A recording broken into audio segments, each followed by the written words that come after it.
ICICI విద్యార్థులు 10వ తరగతి విద్యార్థులు ఇప్పటి వరకు 14 ప్రకరణాలు విన్నారు. గణపతికి బుచ్చికి జరిగిన వివాహం వరకు చెప్పుకున్నాం. మిగతా 15వ ప్రకరణము ఈరోజు చెప్పుకుందాం. బుచ్చికి గణపతి వివాహం అయిన తర్వాత నాగయ్య ఆ తాళిబొట్టు తీసేయటం, మళ్ళీ వివాహం చేస్తానని చెప్పడం, గణపతి కనుక కనిపించినట్లయితే అతన్ని చంపివేస్తానని శపథం చేయటం, అవన్నీ విన్న సింగమ్మ మహదేవ శాస్త్రి దగ్గరికి వెళ్ళి పాపం పుల్లయ్యని బతులు ఆడుకొని మహదేవ శాస్త్రి దగ్గరికి వెళ్ళి అక్కడ ఉండిపోయారు. వానపల్లిలోనే ఉన్నారు. వానపల్లిలో ఇక తర్వాత ఏమి చేయాలి అనే ఆలోచనలో వాళ్ళు ఏం చేయాలో అర్థం కాక అదే ఆలోచన రోజంతా గడిచిపోయింది. తర్వాత ఏమైంది ఇప్పుడు విన్నాం. గణపతి మేనమామ కూతురు ఎత్తుకుని పోయి దొంగ పెళ్లి చేసుకోవడం చేత అతడు నీచుడని చదువులు తలచుచున్నారేమో అని భయమగుతున్నది. ఇతర చరిత్రములను బట్టి అతడు నీచుడో ఘనుడో చదువరులో అగును కానీ ఈ వివాహము చేతనే నీచుడని నిర్ణయింపరాదు. ఎలా అయినా తమకు కూర్చున్నట్టి కన్యల దొంగలించుకొని పోయి పెండ్లి ఆడిన వారిలో గణపతియే ప్రథముడు కాడు. ఇతని కంటే పూర్వులు అనేకులు కలరని చెప్పినంత మాత్రమునే కథకునిపై గౌరవం కలిగి అతని వాక్యములు ప్రమాణంబులని విశ్వసించునట్టి మంచి కాలము గతించుట చేతన తగిన దుష్టాంతరములు ఉదాహరణములు చూపినం కాని ఎట్టి వారి మాటలనైనా చిన్నపిల్లవాడు సైతము నమ్మని పాడు దినములు వచ్చి ఉండుట చేత అట్టివారు పూర్వులు అనేకులు కలరని రుజువు చేయుటకు కొన్ని ఉదాహరణలు ఇచ్చుట మంచిది. ధర్మ సంస్థాపనం చేసి శిష్టజనులను అనుగ్రహించిన దుష్టజనులను నిగ్రహించిన భూభారమునందు తలంపు శ్రీమన్నారాయణాంశమైన మహీమండలమున యదుకులమున అవతరించిన కంస శిశుపాలను దంతవక్త్ర జరాసంధ ప్రముఖులైన దుష్టులంబరిని మార్చి బ్రహ్మర్షి రాజర్షి దేవర్షి గణముల చేతను భీష్మాదుల చేతను కొనియాడబడిన వాసుదేవుడు విదర్భరాజు శిశుపాలుని కీయదలచిన రుక్మిణిని ఎత్తుకొని పోయి వివాహం చేసుకొనుట జగత్ ప్రసిద్ధమే కదా. గణపతి బుచ్చిని తీసుకుని వెళ్ళి వివాహం చేసుకొనుట అది నేరము అని చదువరులు మీరందరూ అనుకుని ఉండవచ్చు. కానీ అది తప్పు అయితే కాదు. ఎందుకంటే మన పూర్వీకులు అనేక మంది తమకు నచ్చిన స్త్రీని తీసుకొని పోయి వివాహం చేసుకున్నట జరిగింది. అలా చెప్తే ఇప్పుడు ఈ లోకంలో అలా చెప్తే మాటలు నమ్మే స్థాయిలో ఈ రోజు జనాలు లేరు. అందుకని మీకు ఉదాహరణ ఒకటి చెప్పగలను. కంసుని చంపినటువంటి వాడు, శిశుపాలను చంపినటువంటి వాడు, శ్రీమన్నారాయణ అంశము కలిగిన వాడు, యదుకులము వంశములో పుట్టినటువంటి వాడు, బ్రహ్మర్షి దేవర్షి ఇంద్రుడు మొదలైన దేవతలందరి చేత కీర్తింపబడినటువంటి వాడు, భీష్ముల చేత కీర్తింపబడినటువంటి వాడు, ఇక వాసుదేవుడు విదర్భరాజు శిశుపాలుడికి ఇవ్వదలిచిన రుక్మిణిని తీసుకొని పోయి ఆ శ్రీకృష్ణుడు వివాహం చేసుకున్నాడు కదా, మరి తప్పు కాదు కదా. అలాగే మహేంద్రుడు పుష్కలావర్త మేఘములతో వజ్రను వానికొక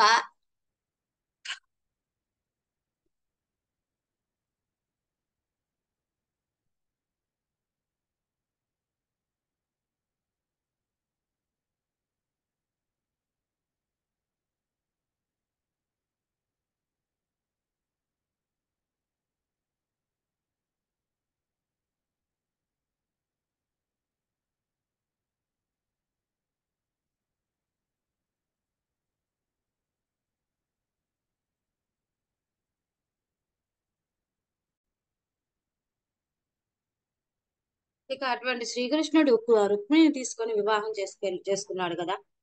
అలాగే మహేంద్రుడు పుష్కలావర్తన మేఘములతో వచ్చినను వానికొక పూరికైపను కొరక భాండవనమున అగ్నిహోత్రమునకు అర్పించిన ధైర్య సాగరుకుండును. నివాత కాల కేయాతి దానవులను నిర్జించిన మహాధనుర్ధరుండును. ముక్కంటిని గెలిచి పాశుపత మహాశ్రమముగా మహాస్త్రమును గైకొన్న బహుశాలియు. గాంధీవమును తెప్ప తెప్పచేత గౌరవ సేనాసంద్రమును ఇది నా మేటి జోతుడు తాను మార్ధాభిషక్తుడు కావున కాకున్నను దేవేంద్రుని అనుగ్రహమున కిరీటము సంపాదించి కిరీటి అను సార్థక నామము పడిచిన విఖ్యాతుండును పాండవ మధ్యముడు అర్జునుండు వాసుదేవుని చెలియలకు సుభద్ర నెట్లు వివాహమాడే. శ్రీకృష్ణ బలరాములకు తక్కిన యాదవులు ఇంటలేని సమయమున సుభద్రమును దొంగతనముగా తీసుకుని పోవలేదా? తన మార్గము అవరోధించిన యాదవులను దండింపలేదా? ఇక మహేంద్ర అంటే ఇంద్రుడు వరం వల్ల కదా జన్మించినటువంటి వాడు అర్జునుడు. మరి ఎంతో ధైర్య సాహసాలు కలిగిన వాడు కదా. గాంధీవము అంటే ధనస్సు గాంధీవమును కలిగినటువంటి వాడు కదా. మరి శివుణ్ణి మెప్పించి పాశుపత అస్త్రములను సంపాదించినటువంటి వాడు కదా. మరి అందరిలో కల్లా యోధుడు కదా. ఇక పాండవులలో 5గురు పాండవులు ధర్మరాజు, భీష్ముడు, అర్జునుడు, నకులుడు, సహదేవుడు. వీళ్ళలో మధ్యముడు అర్జునుడు. ఇక వాసుదేవుడు చెలియలగు అంటే ఆ శ్రీకృష్ణుని బలరాముల స్నేహం అంటే చెల్లియగు అంటే సోదరి అయిన సుభద్రను మరి ఎలా తీసుకొని వెళ్ళి వివాహం చేసుకున్నాడు?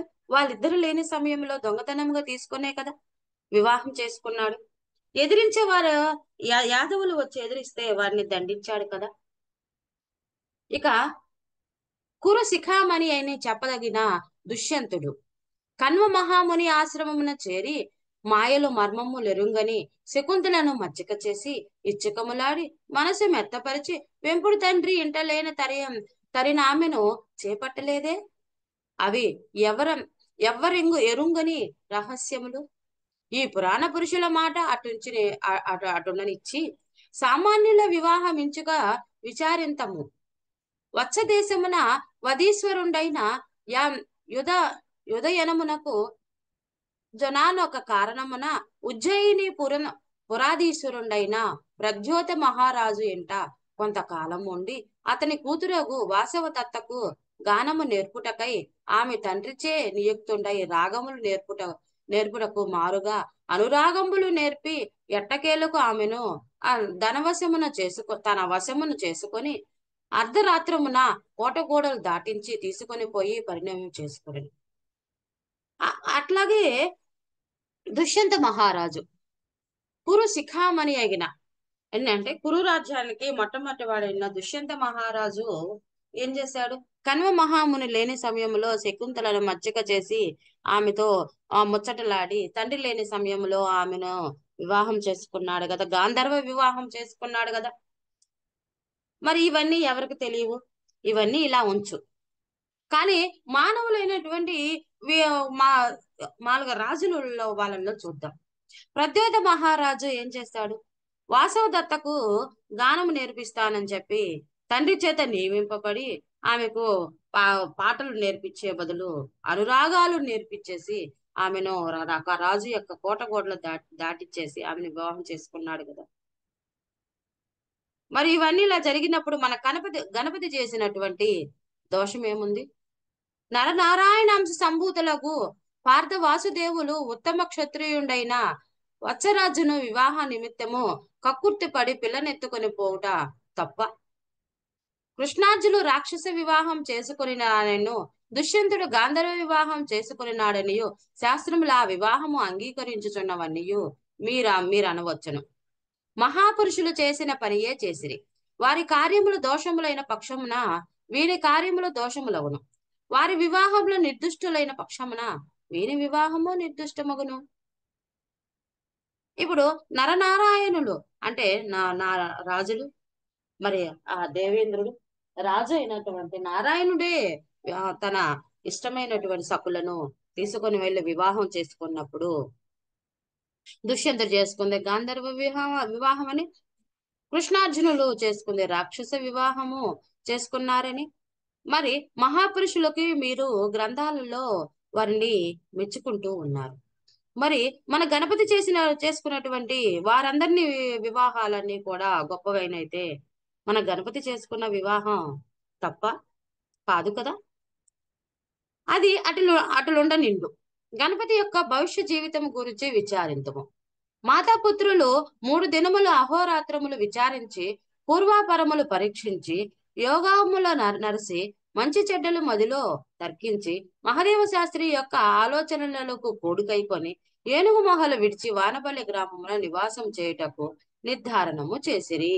సరే, ఇదంతా ఇలా ఉంచుకుంటే ఇక మహదేవ శాస్త్రి పుణ్యమా అని ఇక గణపతికి మాతాపుత్రులు 3 దినముల అహోరాత్రంలో ఇద్దరు కూడా సింగమ్మ గణపతి బాగా ఆలోచించుకొని ఇక ఏనుగు మహల్లను వదిలివేసి వానపల్లిలోనే ఉండాలి అని చెప్పేసి వాళ్ళు నిశ్చయించుకున్నారు.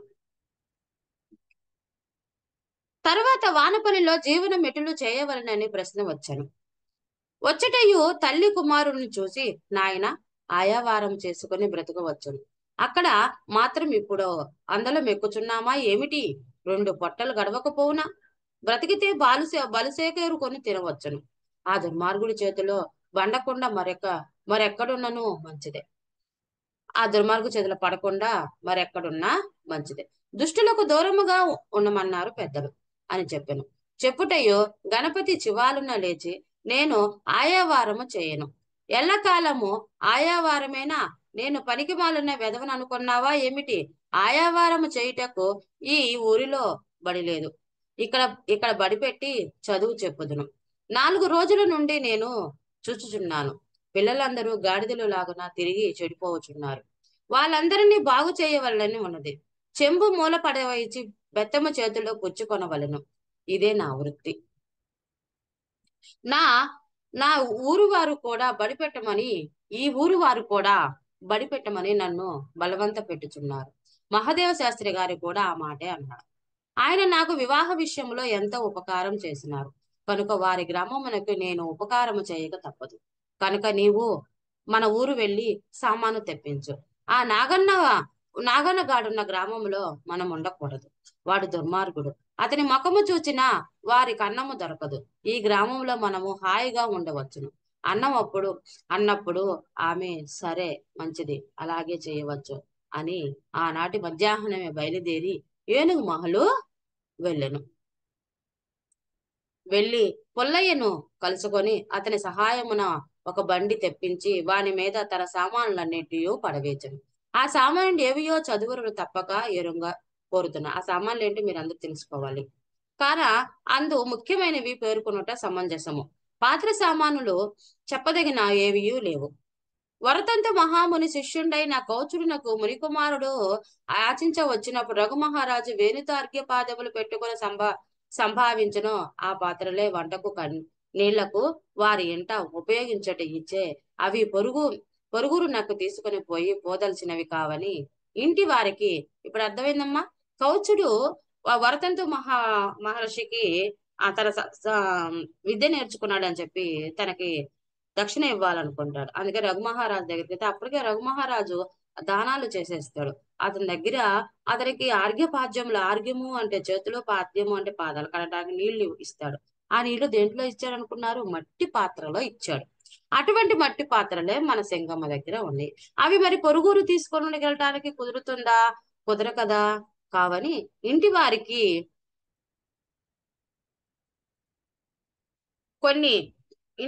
కొన్ని చుట్టుపక్కల వారికి కొన్ని దానము చేసి తక్కిన సామాన్లు మాత్రం బండిలో పెట్టెను. అవి ఏవి అని చాలా చోట్ల తోలుడిపోయి 2-3 చిల్లులు గల బోనము పెట్టె ఒకటి, అంటే తోలు ఊడిపోయి ట్రంక్ పెట్టలాంటిది కదమ్మా, అలాంటి పెట్టె ఒకటి, మూత లేని తాటి ఆకులు పెట్టె ఒకటి, చెవులు విరిగిన రాతి చిప్పలు అంటే పక్కన. ఇప్పుడు రాతి చిప్పలు మీరు ఎప్పుడో చూసి ఉండరమ్మా, ఎప్పుడో మీరు అమ్మమ్మలో నాయనమ్మల కాలంలో చూసి ఉంటారు. అంటే మట్టి పాత్రలు కాకుండా రాతితో చేసినవి.